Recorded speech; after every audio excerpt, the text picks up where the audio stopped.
pro-EU PAS or PAS party has won the Moldovan parliamentary elections. Yesterday was a historic vote. And what does this mean for Moldova's pro-EU orientation? What can the Kremlin still potentially do to thwart the pathway towards EU accession for Moldova? And what are the broader implications for the Russo-Ukrainian war? Привit, salud. Welcome to Geopolitics from Ukraine with Connor Klein. Chisinau, the capital of Moldova, is only a few hours up the road from here in Odessa. I've been there quite a lot, especially during the summertime, over the last 4 summers since the 2022 invasion of Ukraine, and yesterday saw a clear majority in the parliament for pro-EU parties. The ruling party, PAS, they won just a fraction over 50% of the vote, helped immensely by the Moldovan diaspora in the European Union. So they will have 55 out of 101 seats in the Moldovan parliament. The outgoing parliament, they had 63. There is a smaller pro-EU party, they also have 6 seats, so there is a clear majority for a pro-EU pathway. Moldova is a candidate country since 2022 to join the European Union. Normally that process takes at least 10 years. However, the Moldovan government has a target date of 2030, and this parliamentary session will give them lots of opportunity because the current president, Maia Sandu, is also pro-EU, also from the PAS party, so they will have politically the mandate to push through the reforms during the EU accession process and conform with the acquis communautaire. That's basically a French word for the body of laws of the European Union that they have to harmonize Moldovan legislation with in order to be eligible to join the European Union. Still a lot of milestones on that path. However, with the president being pro-EU, the parliament being pro-EU, that means that they can get very far along the process to be admitted to the European Union by the end of the new parliamentary session, as long as it lasts for its duration. And they could even have done everything possible to join at that point. Maybe the case that the accession process takes a bit longer and we will see new presidential and parliamentary elections before they are admitted. Probably that's on the balance of probability going to be the case, because most countries it takes at least 10 years and from when they become a candidate country. So Ukraine and Moldova, having been granted that status in 2022, 2030 would just be 8 years. It would be an extremely fast process. Moldova is a small country. It has a population of about 2.3 million people. It is in need of huge economic reform and development still, but it is on that trajectory, and they now have the opportunity to join within the next, say, decade for sure. And this historic vote has prevented attempts by the Kremlin to persuade Moldovans politically to turn away from that EU path and rejoin Moscow's sphere of influence. The offer, if you look at the European Union offer versus the Moscow's offer, just think of Poland versus Belarus. Economically, which would you rather live in? It's pretty clear that nearly everybody who has any sort of economic nous would say, I would rather live in a country that's economically 3 times, or maybe it's even 4 times at this stage, more prosperous than the country that's not. That is a very good way to judge things. So the offer of joining the European Union is clearly more advantageous economically than staying in Russia's sphere of influence. However, there were parts of the country that voted strongly, in fact overwhelmingly, in favor of staying or rejoining the Moscow sphere of influence.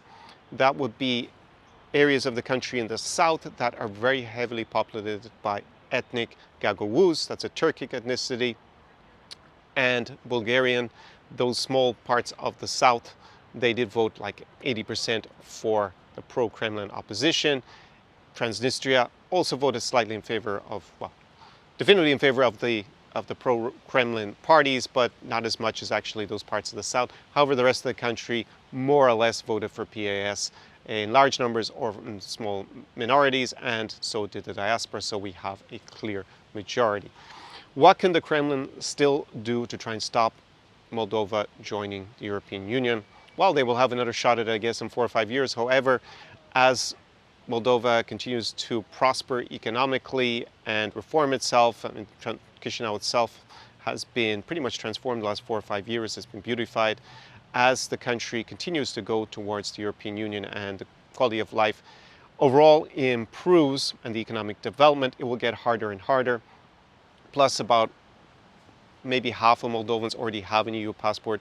They have Romanian citizenship or maybe Bulgarian citizenship. It's officially over 35%. It could be up to about 50% of the population. They will continue to work in countries like Germany, France, even Ireland, which at the moment Moldovans are the fifth biggest foreign group in the country, and there are daily flights to Dublin from Chisinau. So they will continue to prosper and send back remittances to the country. So things will become harder for the Kremlin as Moldova improves economically, especially if we look at the current state of the Russian economy, and the Belarusian economy is pretty catastrophic, and that is likely to become harder for them. So the political options are extremely limited. Russia alleged to have spent hundreds of millions in trying to influence this election, apparently unsuccessfully. So they basically gave a few hundred extra millions to people in Moldova, primarily in order to influence the election. And I don't know, I guess they will end up spending that money locally. So probably it backfired pretty badly on them to have done that. That's alleged. If that turned out to be, if that was in fact the case. So without a political pathway to influence Moldova, there are only military options really left in terms, or diplomatic, we could say, options, but very unlikely that any sort of diplomatic overture is going to persuade a pro-EU government in Chisinau to want to be back in Moscow's sphere of influence. So we're left really with the adage from Karl von Clausewitz, which is, war is a continuation of politics by other means. We've seen that here in Ukraine with the Russian invasions, when they could not persuade Ukrainians politically or diplomatically to stay in Moscow's sphere of influence. Eventually they invaded Ukraine starting in 2014 and obviously dramatically extending that in 2022. They have been unsuccessful with their strategic aims here in Ukraine. They have also not reached the Moldovan border at any point. They were very close in early 2022 when they were stopped outside of the city of Voznesensk in Mykolaiv Oblast. If they'd gotten a few hundred kilometers past there, maybe about 200 I think, then they would have connected up with the Moldovan border, and there is the de facto pro-Russian separatist enclave of Transnistria there, and they could have potentially been able to control that directly. At the moment, with the Russian troops being so far away, even from here in Odessa, there is very little prospect at the moment that they will achieve enough of a military advance here in Ukraine to actually reach Moldova. Basically, at the moment, they have no perspective. It would take a huge leap forward in terms of technological advancement, militarily speaking, in order for Russia to achieve that, or some unexpected collapse of the Ukrainian state, both of which, at the moment, it's hard to foresee, don't look likely in the short to medium term. So, for now, they don't have very many military options. If they try to fly in special forces, they probably get shot down here in Ukraine. So they don't really have a way of getting there with their equipment or with special forces. They could, I guess, try to launch some sort of coup d'etat in Chisinau by smuggling in different agents and paramilitary forces, perhaps. However, the Moldovan government says that they are alive to that threat, and they have arrested many individuals in the last few months, accusing them of plotting such a coup d'etat. So, with the Moldovan government being alert to the threat, Russia not being able to reach directly to the Moldovan border, the prospects for a successful coup d'etat are probably limited, still possible, but very limited. And unless they achieve some sort of victory here, they are very unlikely to be able to directly influence Moldova going forward. Also, the gas, as they've basically cut it off, the deliveries that go through Ukraine to Moldova. So the energy dependence Moldova used to have on Russia has been ended pretty much, and that has led to a lot of inflation in the Moldovan economy. However, they haven't managed to weather that storm, and presumably going forward, the economic prospects in the next 5 years will be a lot even better for Moldova.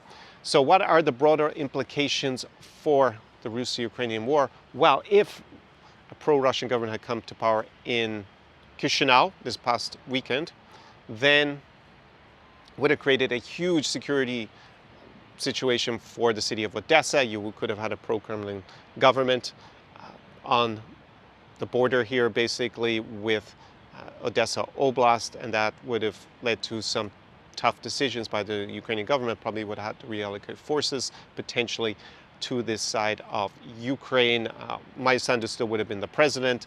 So the fact that, which obviously she would have been still pro-EU and pro-Ukrainian, however, it would have led to the prospect of the Moldovan government in the medium term being undermined and potentially a full pro-Kremlin government coming to power in Chisinau. That has been averted with these elections. So for sure, it means that going forward, Transnistria, the separatist enclave where there is supposed to be around 1,500 Russian troops, they are normally actually people from Transnistria serve in the Russian military.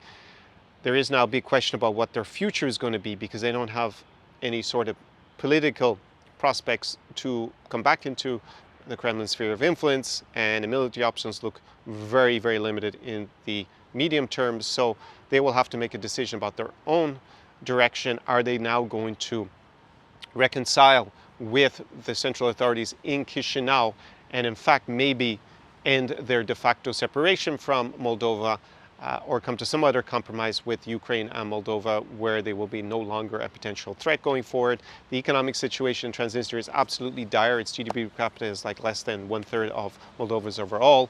That also goes for the areas that voted pro-Kremlin in the very south that are ethnically dominated by the Bulgarians and Gagauz. They are extremely poor as well. So it will be interesting to see what decisions those regions make going forward. Are they going to change their own preferences in order to develop economically, or is the European Union going to invest more in those regions in order to try to curry favor with those forces?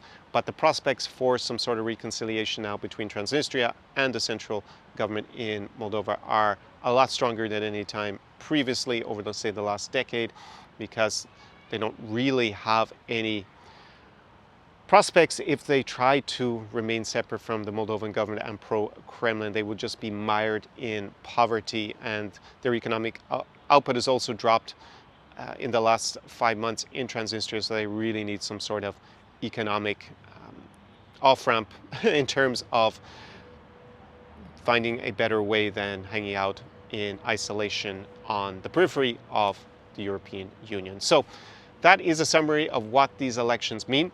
It's very good news for Moldova's direction towards the European Union.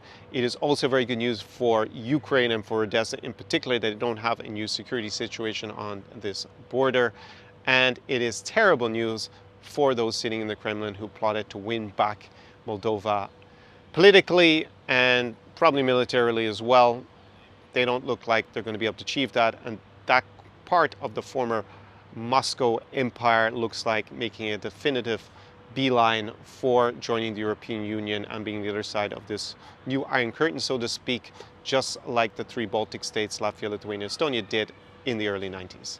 So if you have any thoughts, comments, questions, drop them down below in the comments section to this video. If you are planning to go to Moldova, I actually have a guidebook with a great hospitality guide for Chisinau, all the best cafes, bars, restaurants, clubs, vineyards, because Moldova is really well known for its wine, and shisha lounges. It was a lot of fun putting that together and collating all that great information for you. So it'll save you just a huge amount of time if you are planning to go to Moldova. Maybe on your way here to Ukraine, I have a guidebook for coming to Ukraine. Pretty similar one with hospitality guide for here in Odessa, Lviv, Uzhhorod, Chernovtsi, and Kiev. Both of those are available in the description. There are links. You can go and grab them and support this channel. So until the next video, do pobачення, la revedere, as they say in Moldova, and see you in the next video.